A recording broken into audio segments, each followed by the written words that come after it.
अध्याय 13वा मराठीमधून कुंतलोम वध. प्रधानाने कुंतलोमाला येणाऱ्या काळात युद्धभूमीवर पाठवावे अशी मागणी त्याने मल्लासुरापाशी केली. मल्लासुराने कुंतलोमाला युद्धात जाण्याची आज्ञा केली. कुंतलोम हा अतिपराक्रमी दैत्य आपल्या सोबत कित्येक दिव्य रथ, अगणित पायदळ, हजारो हत्ती आणि घोडे घेऊन रणभूमीवर डेरे दाखल झाला. येथे मार्तंड भैरवाने मात्र कुंतलोमाचे आव्हान परतावून लावण्यासाठी शिवप्रिय जयनंदीची नेमणूक केली. जयनंदी अफाट देवसैन्य सह युद्धभूमीवर निघाला. जयनंदीचे रूप पाहता ते जणू काही शिवशंभूचे प्रतिरूप आहे की काय असा भास होत होता.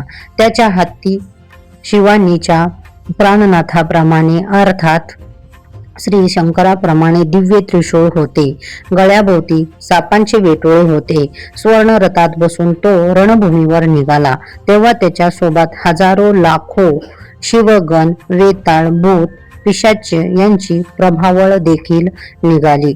जयनंदीला समोर येताना पाहून कुंतलोम म्हणाला, अरे तू हुबेहूब सदाशिवाप्रमाणे दिसत आहेस, तरीही तू केवळ नंदी आहेस हे विसरू नकोस आणि स्वतःला महादेव समजू नकोस. कृपा करून येथून निघून जा. माझ्याशी युद्ध करू नकोस, अन्यथा हकनाक मरण पावशील. कुंतलोमाचे हे शतबी उद्गार ऐकून जयनंदी म्हणाला, मी आणि शिवशंकर भगवान एकरूप झालो आहोत, त्यामुळेच आम्ही एकमेकांसारखे दिसतो. श्री शंभू महादेवाच्या कृपेमुळेच मी युद्धकलेत तरबेज झालो आहे.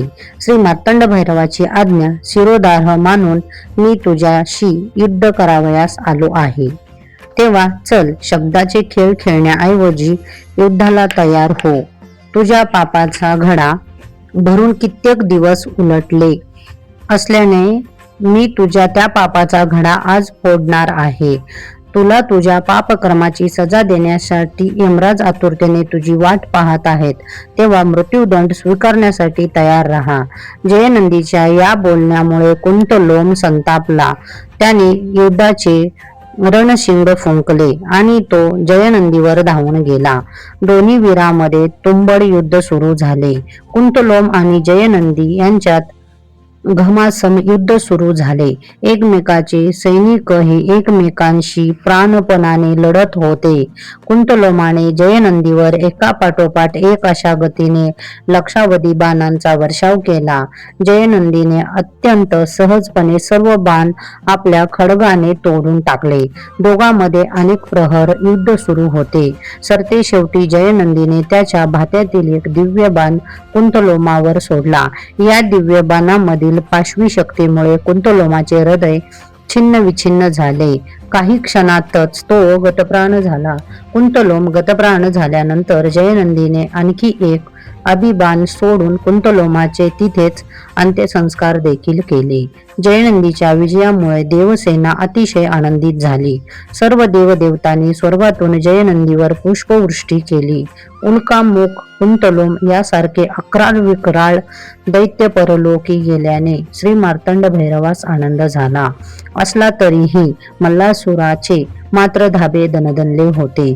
मल्लासुरास भविष्याची चिंता सतावू लागली. त्याच्या दृष्टीने हे युद्ध दिवसेंदिवस अधिकच अडचणीचे होऊ घातले होते.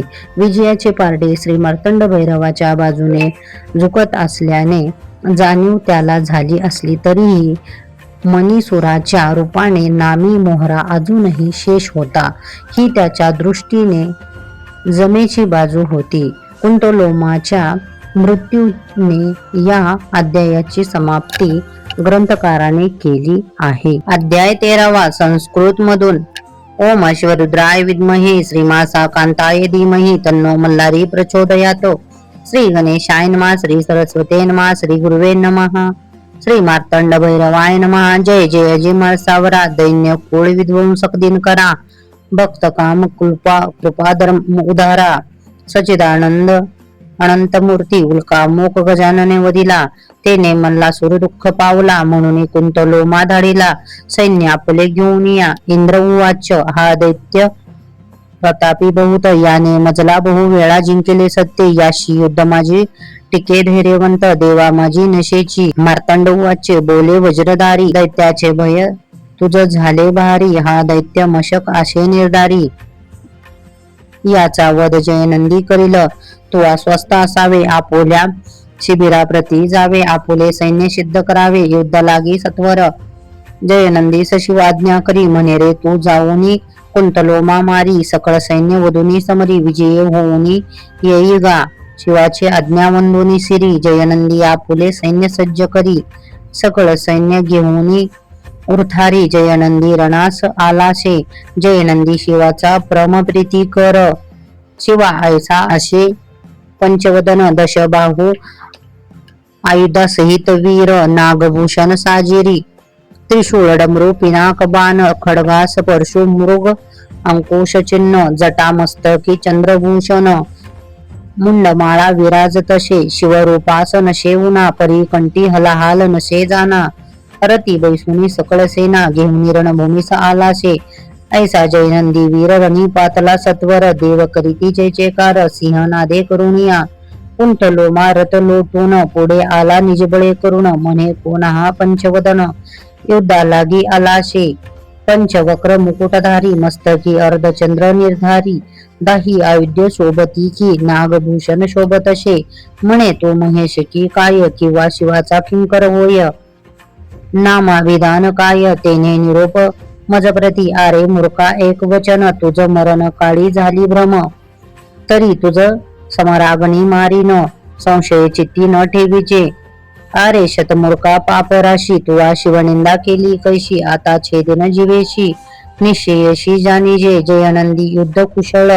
खडगास बाण तोडले वरच्या वर म्हणे रे पामरा धरी धीर मरण तुझजवळी आलेशे जयनंदी रणपंडित मुष्टीत धनुष्य घेई त्वरित काढिले तीक्ष्ण बाण विषपाजित जैसे विद्युलता आकाशी आकर्ण धनुष्य ओढून तीन बाणी ताडिला दुर्जन दैत्य निवारिले शक्ती करून परी निवारिले नवजाती बाणांचे असे प्रिय बहुत हृदयी छेदून गेले त्वरित व्यथा पाहुणी दैत्य मूर्छित परत माझी पाडलाशी दैत्य मूर्छा सावरोनी सावध झाला तव बाणी हृदयी भरला मग सेवक दैत्य बोलाविला बाण उपटिले निजबळे वक्षस्थळ झाले छिन्न भिन्न म्हणे रे गण असे कठीण त्वरित धन्वंतरी बोलावून औषधी रस लावी गा दैत्यमनी विचार करी म्हणे हा वीर प्रतापी वारी याचा वध करावा निर्धारी उगाच रती बैसला दैत्य बाणांची वृष्टी करी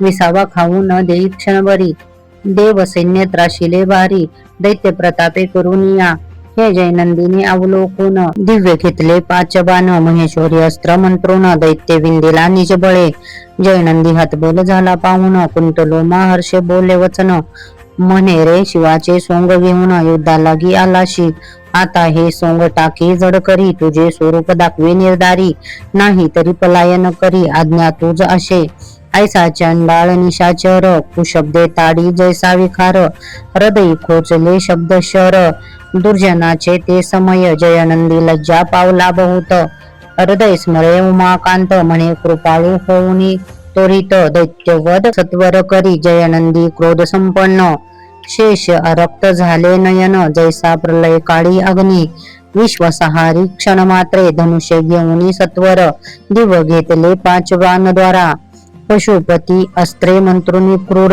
दैत्य हृदयी बंदिला ते बाण वक्षस्थळ आढळले हृदयी सपिच्छ बुडून गेले जैसे प्राय झाले अकस्मात ते समय बाण धारते करुणी पाही दैत्य उलटुनी पडला मही नेत्र फिरविलवलाही प्राण सोडी क्षण मात्र कुंतलोमाळ रणनिमाला दैत्य सैन्यास पळ सुटला हे पाहुणी जयनंदी कोपला धनुष्य घेई सत्वर बाण झाले करुणी सत्वर दैत्य सैन्य केले जर्जर पळ सुटला न धरवे धीर ऐसा अनर्थ ओळखला जयनंदीस यश आले ऋषी हर्षी नाचू लागले जय वाद्य वाजती तया वेळे मंगळ तुरे वाजती जयनंदी रती बैसून चहूकडे पाही अवलोकून तव निमाले देव सैन्य ते मंत्र सामर्थ्य उठविले सुकर हर्ष नाचती गंधर्व मयू मधुर गाती जय नंदीवर पुष्पवर्षाव करीती स्वर्गाहून लोलाही इति श्रीमल्लारी पुराणे सप्तशती ग्रंथे कुंतलोम वधो नाम त्रयोदशोऽध्याय श्रीमल्लारी चरणार्पितमस्तु श्रीरस्तु शुभं भवतु।